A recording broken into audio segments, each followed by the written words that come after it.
কেউ যদি আপনাকে সালাম দেয় আসসালামু আলাইকুম ওয়া রাহমাতুল্লাহ, আল্লাহ বলেছেন ওয়াইদা হুইয়িতুম বিতাহিয়াতিন ফাহাইয়ু বিআহসানা মিনহা আও রুদ্দুহা, তোমাদেরকে কেউ যদি কোনো ভাষায় অভিবাদন জানায়, সালাম জানায়, তাহলে তুমি সে যতটুকু দিয়ে তোমাকে অভিবাদন দিয়েছে, সৌজন্যতা ভদ্রতার খাতিরে তিনি তোমাকে সালাম দিয়ে দোয়া করেছে, তুমি চুপচাপ থাকতে পারো না, তোমাকেও জবাব দিতে হবে পাল্টা।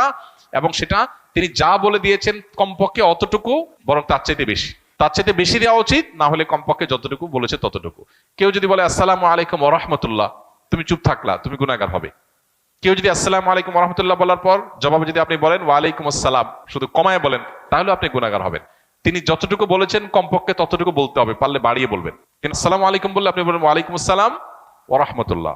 তিনি যদি বলেন আসসালামু আলাইকুম ওয়া রাহমাতুল্লাহ, তাহলে আপনি বলবেন কি ওয়া আলাইকুম আসসালাম ওয়া রাহমাতুল্লাহি ওয়া বারাকাতুহু। অনেক ইমামদের মতে এরপরে মাগফিরাত ইত্যাদিও যুক্ত করা যায়। আলবানী রাহিমাহুল্লাহ এরকম একটা কথা বলেছেন, যদিও বিশুদ্ধ মত অনুযায়ী ওয়া বারাকাতুহু শেষ, এতটুকু। যদি কি ওয়া বারাকাতুহু বলে তো আপনি অতটুকুই